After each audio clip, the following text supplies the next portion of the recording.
thank all of you for joining me today with Nicole DeMeo and Jeanine Moss. They are the founders of Outfront Solutions.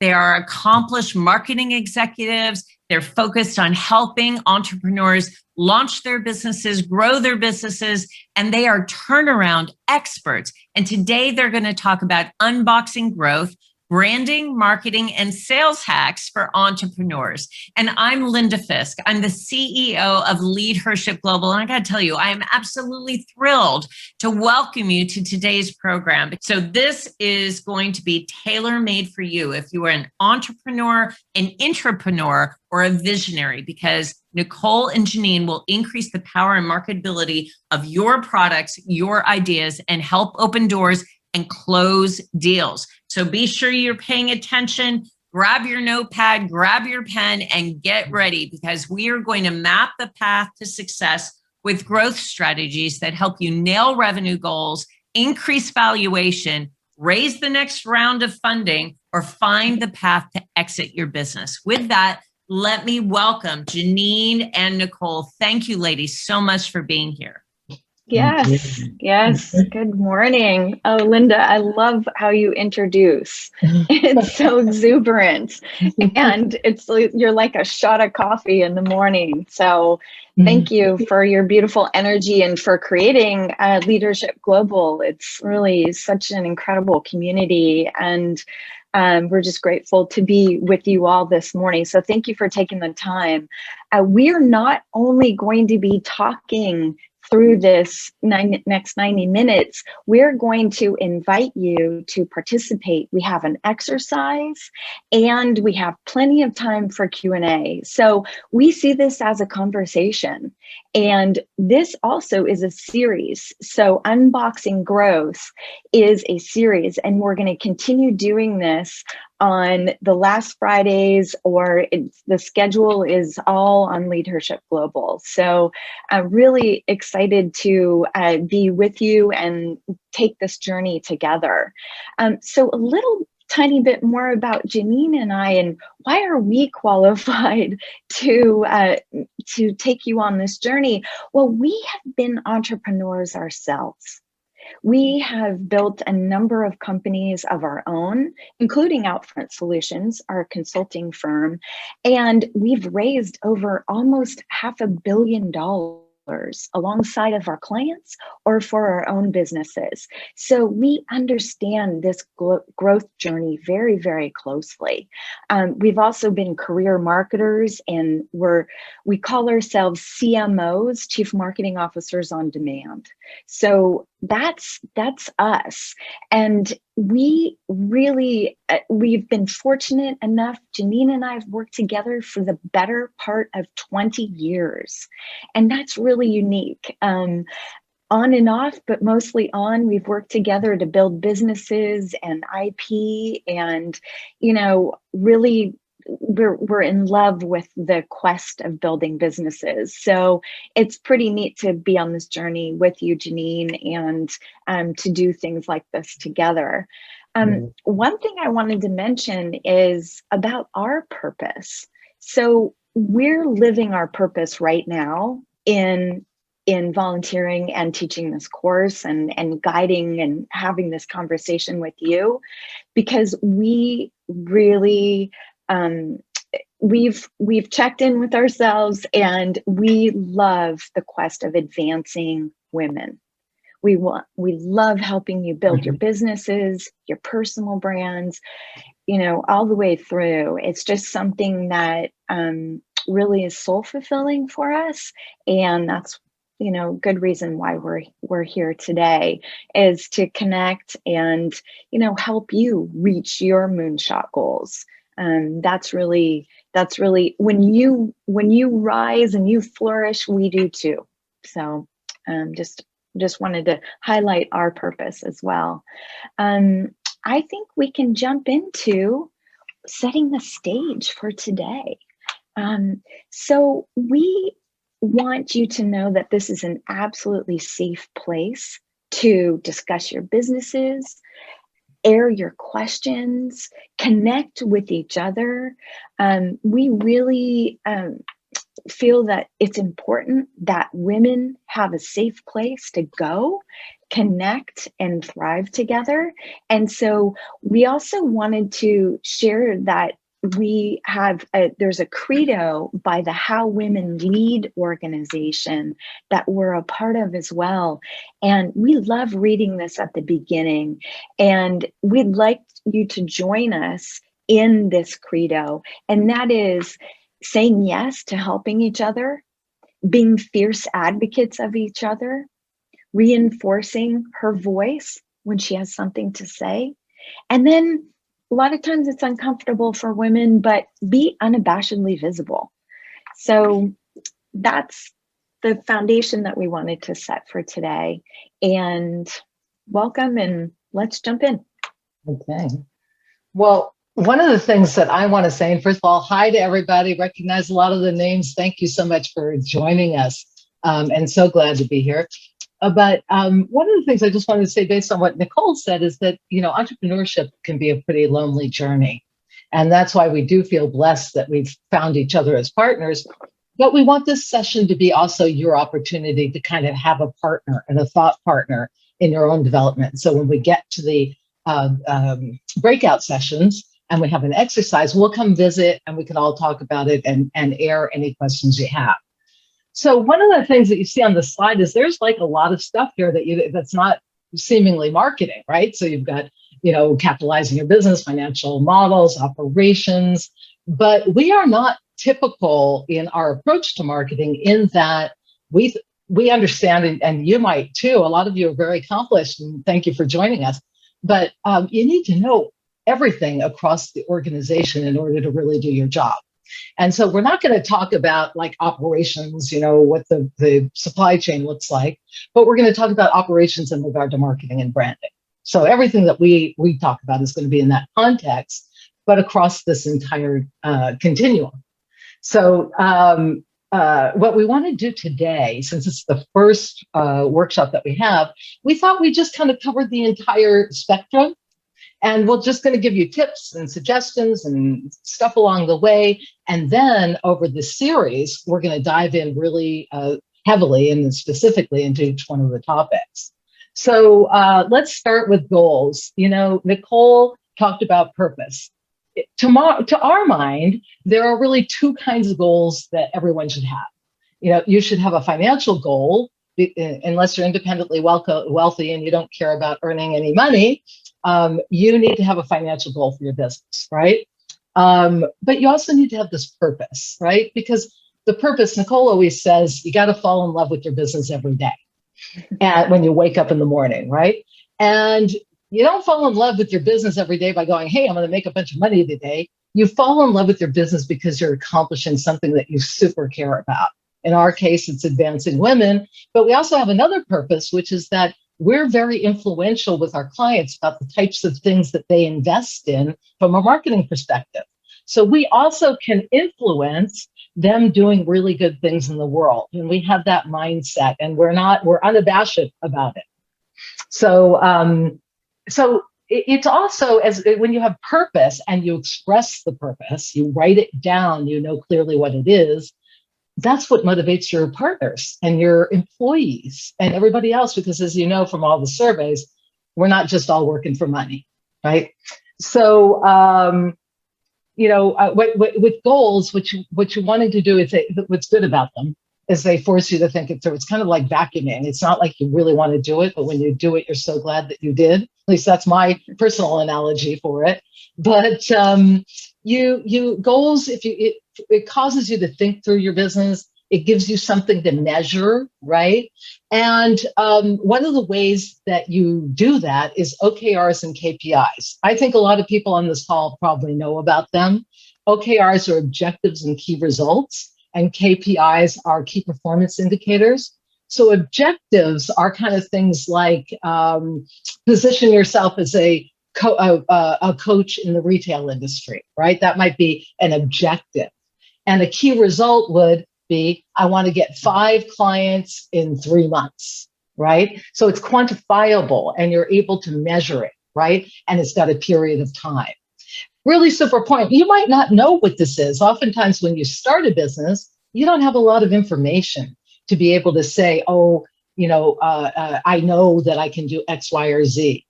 But it's not at all bad for you to make it up, to make your best guess, which is known as an assumption, right? And assumptions are where you start and what you measure against. So don't be daunted if you're not quite sure what your goals should be. Make some up, start working towards them, and then you'll be able to see how you progress. You will have learned a lot, and that's how you get where you need to go. Another thing I'll just mention about goals is SMART goals.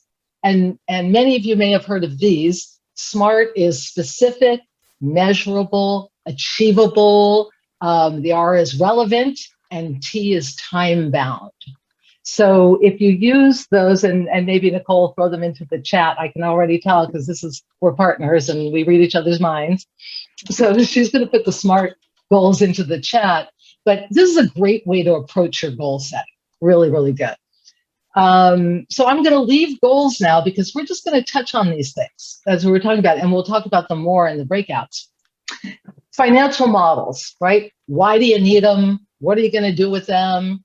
So first of all, financial models are kind of that's where you gather all of your assumptions. You've made assumptions about what you want to achieve, but you also have to make assumptions about what it's going to cost you to do it. So let's take the coach example. You've decided you want 5 clients in 3 months, right? But what is it going to take to achieve them, right? Well, you're going to have to spend X amount of time per day. You're going to need certain tools to be able to send to them. You might be using technology tools, so you make assumptions about all of those things, and those things go into the financial model to tell you what's it going to take to achieve them, right? How many sales you have to make, what the average price is that you're going to charge, and what it costs you to deliver the services. A lot of times in service businesses, you tend not to think that it costs you anything. Oh, it doesn't really cost me anything. I just, I'm going to get the 5 clients and it's just my time. But in reality, you have things like Zoom, you have, Slack, you have different tools you're using. You have what's called a run rate, what it costs you to operate every month. And that's kind of the basis of your costs. Let's talk about how to use the financial model and capitalizing your business. And Nicole is a super expert in this. So I'm going to turn her over to her to talk about it. Yeah, I really don't want to go in too much depth about financial models other than it's a really important decision-making tool, right? And you want to make sure that, as Jeanine mentioned, you have some solid assumptions built into this model. This model reflects your goals and those financial goals. It tracks over time. It's an imperative if you're raising money in venture capital, for example. You need to have a solid financial model. And if you don't know how to create one yourself, there are plenty of professionals out there that are happy to help. And if you need tips on resources for that, we're always happy to connect you. But this, tracks your sales, your cost of goods, all of that, your administrative costs, what have you. And so it's really important that you have a solid financial model that you can base your operational decision making off of, right? And you're fully aware of all that goes into your business from the financial side. Next, I want to talk about capitalizing your business. Now, when you're looking at capitalizing your business, you can raise money via debt. So that'd be things like loans, or equity. So that's things like venture capital.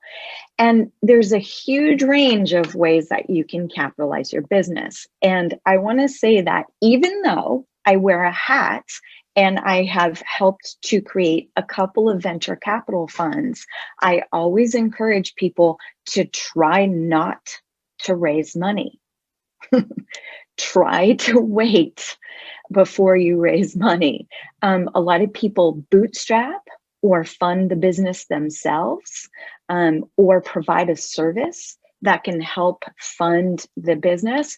But when you go to raise your money and capitalize your business, you really want to be thoughtful about who and how and where you're taking that capital, because you are connected to those folks for the duration of your business.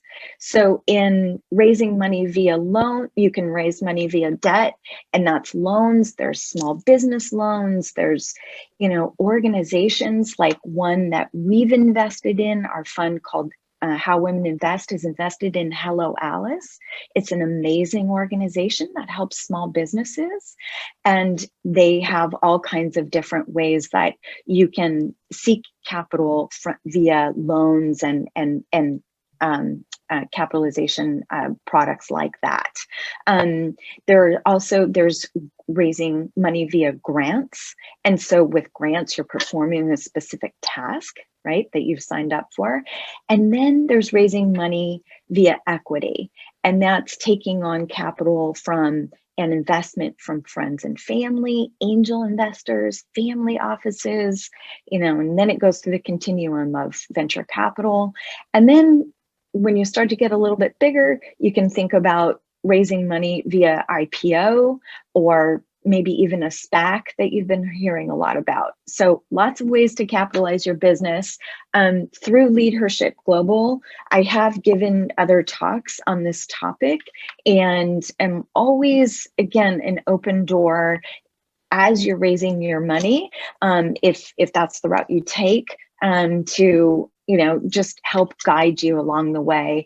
And I do want to point you to How Women Invest as a fund and as an organization, because we train people on angel investing, just understanding more about that, because we want women investing, because we are more likely to invest in other women. And then once we've invested in these female founded and led businesses, women are 6 times more likely to hire other women. So let's all get into the ecosystem. So that's enough about that. And Jeanine, I'll turn it back to you on understanding your audiences. Okay, so understanding your audience is an enormous undertaking, and an enormously detailed thing. We're going to be going into that in our next workshop in August. But what I want to say here about that is that the pandemic really changed an awful lot in regard to how people are, their behaviors, their beliefs, their attitudes, right? And these things are critical to understand for how people, how you market, right? How are you going to connect and engage with your audiences? So you really need to understand them. In our practice, you probably have heard of the 5 Ps in marketing: price, promotion, place, people, and which one am I missing? I'm missing one of the Ps. But what we have come up with is in our, promotion, I forgot that one, the most important, or one of the most important. So we use them as a checklist. We always are thinking in those terms, but Nicole and I, in looking at it, we said, geez, the imperatives have changed quite a lot. The 5 Ps still apply for the beginning when you're setting up your business and building a foundation. But what happens as you move through your marketing plan? And we've come up with the 4 Cs. And those are content, compassion, co-creation, and consistency. And so why do we say that? So one of the reasons, I'm sure you've heard that content is king, right? And the reason content is king is because real people seek real content, not bots, not computers that are just open on people's screens, but real people. That's why content has become so important in the marketing realm. Compassion is because we all need it for ourselves, we need it for each other, and companies, we know that the Supreme Court made companies people a while back, but companies are now required by us, by consumers, to act more human and to express their values and to express what they believe in. So being compassionate is really important. Nicole and I also are huge believers in co-creation, and that means engaging your customers in creating whatever it is that you're creating. Where that goes is, how do you get people to own your products? If you know about change management, it's very difficult to get people to change or adopt things if you just say, here, have this. But if you say, what do you think about this? How can we go there? and you engage them in being part of it, they're much more excited and much more engaged and much more likely to bring people along. And then consistency is just critical because there are so many touch points today.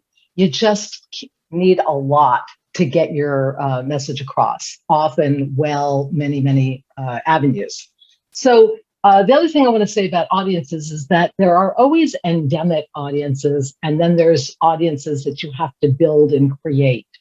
So, and I also want to caution you against, and I don't think too many people on this call would do this, but we come across people that say, well, everybody is our audience. Everybody will want our product. Well, that's just not so. And B, it would be way too expensive. I'll give you an example. I handled all the communications for the September 11th fund. And when I walked into the work on the first day, the boss, the CEO, Josh Gopgam, said, look, let's be clear about this. Everybody in the world, basically, what has been impacted by what happened here in New York City. New York City is heavily impacted. So is the entire United States. But we don't have enough money to help all of these people. So we're going to have to decide how to apportion our funds. And this is the same thinking that you should have when you're working on your product. And endemic audiences are the people who are the most likely, the most close in, the people who need you the most. We just worked on a new product for people in the yoga industry, right? And they said, but everybody needs this kind of fitness. And we said, no, there's certain people who are really heavily committed to yoga. That's your first endemic audience. Then we start emanating out. And we also use the term fish where the fish are biting, right? So you know that the fish are biting on a yoga product with people who like yoga. So enough on that. I want to say something else, which is that one of the things that Nicole and I always do when we start a project is we look at all the audiences for that project. And, some of them are obvious and some aren't. Monse, who's on this call, is somebody that we've been working with. And there's a product that they have that's this incredible community of technology developers. And so we look at that product and we say, well, who is this? Who are the audiences for this? So obviously there's job seekers in that audience, in the tech talent, they want to get jobs. There's obviously people who want to hire these people. But what you might not think about more is that, there are educators, people who want to, who are going to recommend that their students get signed up on this job board and community. There's recruiters who might look. There's partners who might need these people. So go deeply into your audiences and think them all the way through and why they're coming to you and what you're going to offer them. So working with and engaging with audiences and dissecting them, that's the next workshop. So I'm going to move on to go-to-market.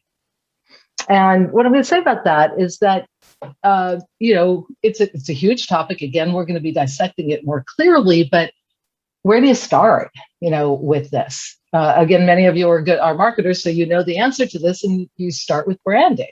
And why? And what is it, right? Well, branding is the collection of words, visuals, your pricing, your packaging, the imagery, even the smells. Nicole and I were in New York City, and we went into this perfumery. We thought it was a perfumery, but in actuality, it was a place that makes custom scents for companies. So even that and the experiences, these are all things that equal a brand. But it's not a brand until it's lodged in the minds of your consumers, right? We may all think it's a brand, but it's not a brand because nobody's standing up and saluting. So the job of how do you get your branding out? Through marketing, right? So there is the marketing function is meant to deliver messages, whether they're brand messages, whether they're product messages, service messages. That's the job of marketing, right? And I think Nicole or even Linda mentioned the PESO model, which is paid, earned, social, and owned media. So what marketing does is shared. Shared. Shared. Yeah, it's right. okay. It is shared, but it's social. It's, yeah, and interchangeable. Right. That construct is a useful construct when you're figuring out what am I going to do and what am I going to say in each of these different channels and how am I going to make them effective. That's what marketing does. It takes these messages, it gets them out across many channels, and then it, of course, is going to measure results. I'm going to real quickly talk about sales, and here's why. It's pretty much impossible to be a successful marketer if you don't have a successful sales operation that closes the deals, right?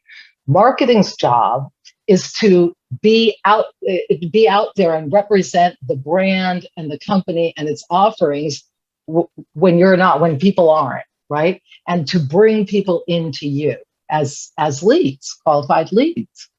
But once those leads come in, they have to be converted, right, into an actual sale.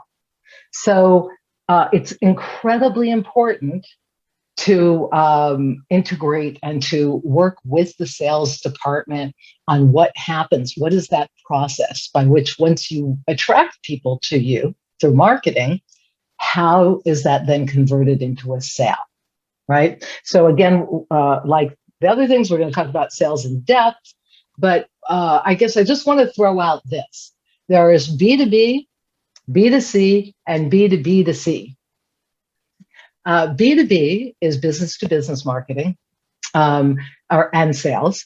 B2C is business to consumer, and B2B2C is when you have both. You have wholesale and a retail components in your marketing program. So that's all I'm going to just say. We will go into great depth on all of these.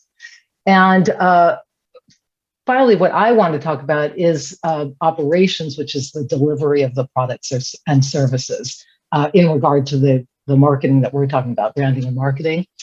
It's so important to know that what you're selling is going to be able to be delivered, because you never get a second chance to make a first impression, right?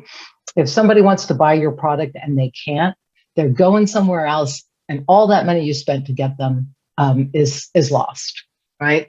So, I'll just give you an example. We do some work in cannabis here, and one of the things that you see in cannabis, there's a lot of new brands, and they don't think this through sometimes. And what happens? They spend a huge amount of money. People go, "Wow, I really like this product." Then they go to the dispensary to get it. It's not there. They weren't able to fulfill. They weren't able to actually get the product to market. So as a marketer, you want to make sure that you can deliver on the promises that you're making to your customers. That's what's most critical there. Again, another thing we're going to go into depth. And I want to ask Nicole, I know organizational structure and governance might not seem like marketing and branding, but it is. And Nicole's going to talk a little bit about that. Yeah, and I won't spend too much time because we'll jump right into the exercise. But just about organizational structure and governance, it's also important to consider that in the marketing journey from the standpoint of it's super important to have, a legal entity. So the legal side of the house needs to be really buttoned up. You want to keep track of contracts, especially if you're going out and raising funds. People and potential investors like to see contracts that you have with customers and or other folks that you're working with. You want to protect your IP, your intellectual property. And we actually have a dear friend who's an expert on that, and she helps women especially and gives talks on protecting your intellectual property. Not enough women are doing so for their products, their services, their service marks, all of those things. So it's really important to do that. And that is a part of marketing. You want to think about, in terms of organizational structure, employer branding. A lot of times you're needing to market your organization to attract the right talent. And so you want to think about how it is that you're marketing and communicating to external audiences to attract the right people to your organization. Yeah, and you just want to make sure that your back office is buttoned up, that you have clear communications channels between marketing and the back office. And yeah, I think that's probably enough about that. So, okay, so let's jump into an exercise because we're going to work with you. We're going to break into groups of about four or five, and Nicole and I are going to pop in. And we're going to talk about these things. Nicole, do you want to go over these things for a sec?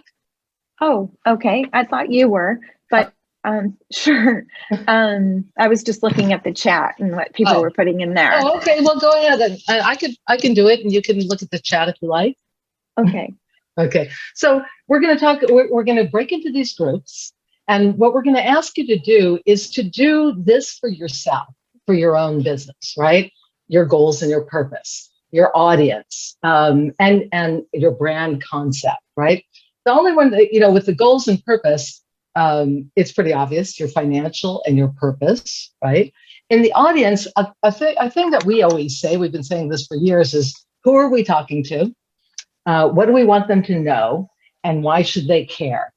If you can answer those three things, you can then you can market and you can brand, right? And then finally, the brand concept, we're going to be talking about what's different about your concept, what are the benefits, and where are you positioned? Are you a luxury? Are you value? Are you all about modern? Are you classic? And then what we'd like to do is we'd like to do this as a group in these breakouts, and then ask one of you to share your stuff and with all of us, and we can discuss what we've learned or where we might want to go and some tips about that. So how does that sound? Good? Okay. So you can apply going through this exercise. I'm putting it in the chat that the first one is goals and purpose, second one is audience, and the third is brand concept. But you can apply this to your own business, or if you want to think through a client's business. And so what we ask is just that you take turns when we go into the breakout rooms and you start to talk through some of these elements and, write them down and have a discussion. Hey, what is your goal and purpose? And what is your financial, personal, values-based goal? And going through the line.